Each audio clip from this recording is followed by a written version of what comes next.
Hola Esteban y hola oyentes y familia de Origen, ¿qué tal estáis? Soy Johnny Vele y os doy la bienvenida, cálida y gótica bienvenida, aquí a mi butaca oscura, ese huequito dentro del programa que se me cede para hablar de cine de terror, de cine truculento y en ocasiones como la de hoy, de casos, de vivencias, de situaciones, de acontecimientos reales. Está todo relacionado con el mundo audiovisual, de hecho os vengo a recomendar en este caso no es una película de ficción, en este caso es un documental, pero vamos a hablar de una historia oscura, una historia inquietante, una historia que tiene que ver con el fanatismo, con la religión y con el true crime, con los asesinatos. Estoy hablando de uno de los capítulos de la serie, de la docuserie Sectas Mortales. Actualmente se puede encontrar en Movistar Plus. Y más concretamente, en la temporada 2, el episodio 3. Se llama Los asesinos de Rulo. Hoy os vengo a recomendar este documental, este capítulo, este episodio, si lo queréis ver, pero también vengo a apoyar esta historia real, esta trama macabra, oscura, que os va a hacer pensar, os va a hacer reflexionar. Vengo a apoyarla también con un libro que tengo aquí que se llama Cosecha de Sangre.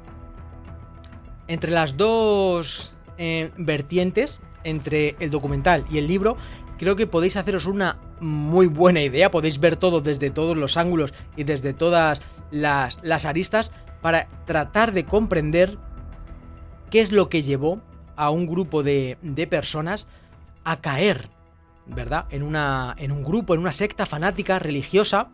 Y incluso cuando ven que están matando, asesinando a compañeros, a gente con la que convivían, a gente con la que amaban, a gente con la que querían, estar callados, no decir nada, pensar que todo era voluntad divina. Así que bueno, vamos a meternos en harina. Me encuentro en 1985, un poquito antes, ¿vale? En 1985 se cometieron los dos crímenes, en este caso los dos asesinatos, pero un poquito antes. Toda esta historia comienza con nuestro protagonista llamado Mike Ryan. Era un agricultor, como tantos otros, que vivió la crisis agraria de los 80 en Estados Unidos. Se quedó sin trabajo, todo le iba bastante mal, no tenía dinero, tenía un hijo, Dennis, una mujer, Ruth, a la que alimentar. Estaban pasando momentos de dificultad. Estaban cabreados, estaban enojados. Era un momento de austeridad, era un momento muy difícil, eran momentos de crisis. Nadie de los responsables, ningún político les daba soluciones. Y empezaron a asistir a algunas charlas, empezaron a juntarse con algunos grupos, gente equivocada, grupos que incluso, bueno, a día de hoy no sé si siguen actuando, pero hasta hace bien poquito sí, como es el caso de un grupo ultraderechista, ultracatólico, llamado POSE, en el que lo que impartían, lo que decían, era un activismo muy reaccionario. Hablaban de un Dios todopoderoso que tendría que estar por encima de políticos, de estados, de impuestos. Ellos promulgaban que la gente que lo estaba pasando mal, los obreros, los trabajadores, no tenían por qué pagar impuestos, porque hay un Dios todopoderoso que debería estar por encima de todo eso. Tenían que proteger los gobernadores, los dirigentes tenían que proteger al americano blanco. Como digo, eran muy racistas, eran muy extremos, pero aún así calaron fuerte en Mike Ryan y en un montón de personas más. De hecho, las personas están cuando están muy débiles mentalmente, están cabreadas, siempre buscan juntarse con otro grupo de gente que piensan como ellos. Mike Ryan, fijaos lo que os estoy diciendo, iba a un montón de congresos de estos grupos ultraderechistas, pero no le convencían del todo, porque los veía demasiado blandos.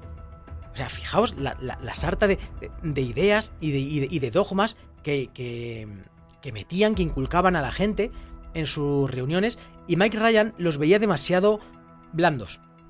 Y él mismo empezó a promulgar, empezó a promover, empezó a hablar de Yahvé, empezó a adoctrinar a personas. Empezó a irse de condado en condado para promover la palabra de Yahvé. Se autoproclamó, aunque esto siempre él lo ha negado, se autoproclamó un ángel. El ángel del Apocalipsis. Porque decía que el Apocalipsis iba a llegar y había que prepararse. Eran la primera vez que se empezaban a oír hablar de grupos preparacionistas. Los preppers, ¿verdad? Hemos hablado tantas veces de preppers. Pues aquí Mike Ryan empezó a ejercer de prepper, pero también de mesías. Empezó a adoctrinar, a nutrirse de un grupo de personas, empezó a conocer a gente. De hecho, a una de esas personas tenía una granja y se mudaron allí. Una granja en el condado una granja en el pueblo de Rulo, en Nebraska. Por eso son los asesinatos de Rulo. La granja de Rulo se empezó a llenar de gente.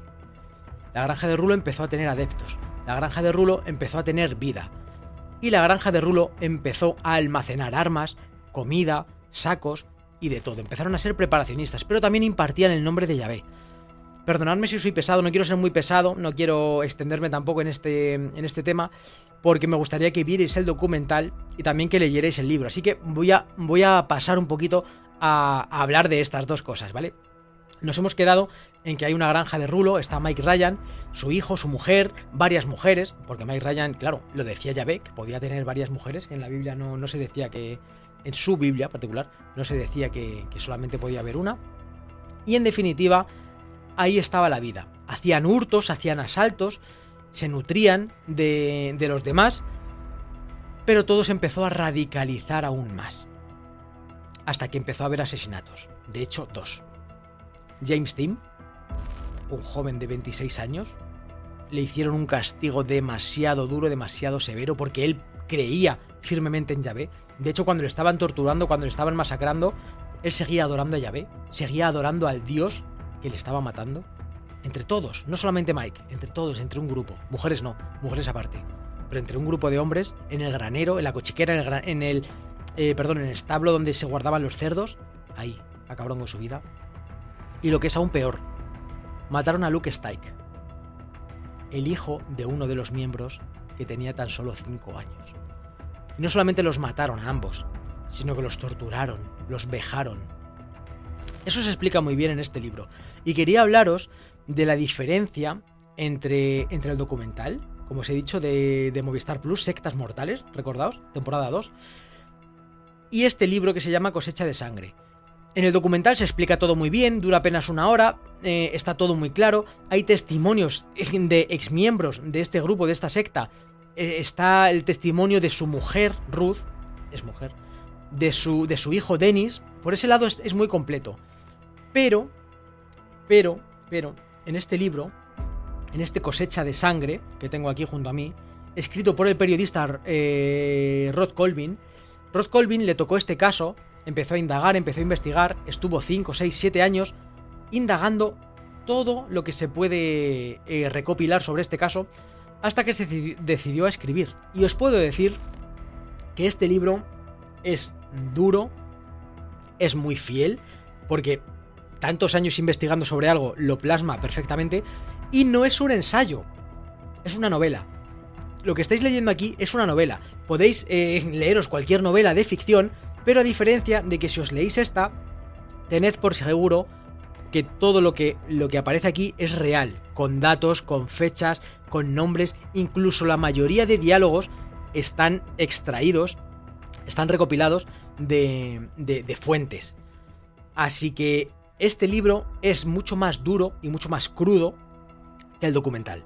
Pero el documental es más completo porque te viene la versión de varios testigos. Por ejemplo, no os voy a hacer spoiler, pero en el documental, cuando hablan de la muerte de James, dicen que cogieron un cuchillo y le rajaron, le cortaron un trozo de piel. Aquí en el libro te dice cómo le cortaron la piel, le dicen de cuánto por cuánto, si no recuerdo mal era 5 por 14 centímetros de piel, cómo se la mostraron, cómo se la enseñaron, lo que lloraba James. O sea, es mucho más crudo en este libro.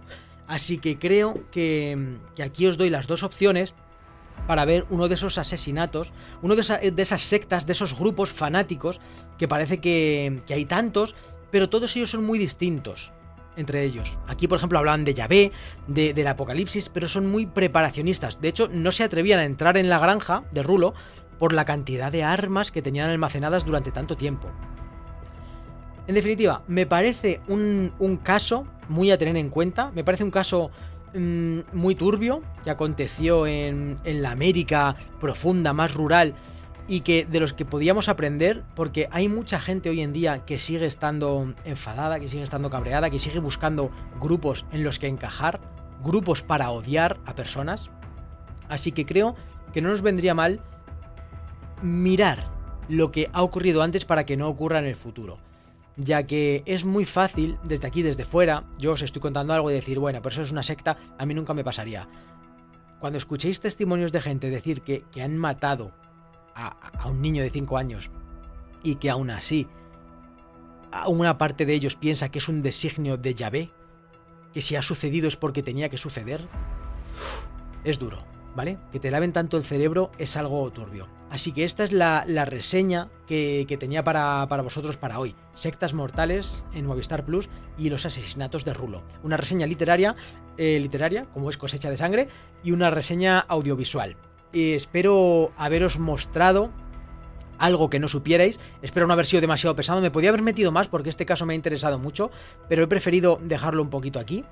Solamente deciros a modo de mini spoiler que Michael Ryan murió por una enfermedad, murió en el 2015 y murió 30 años esperando a que le ajusticiaran porque estaba condenado a pena de muerte, pero no llegó esa condena a producirse, murió por una enfermedad. Hasta aquí os lo dejo. Nos vemos la semana que viene con otro nuevo vídeo y hasta entonces no os olvidéis de cerrar bien la puerta antes de iros a acostar, pues nunca se sabe lo que puede haber en el otro lado.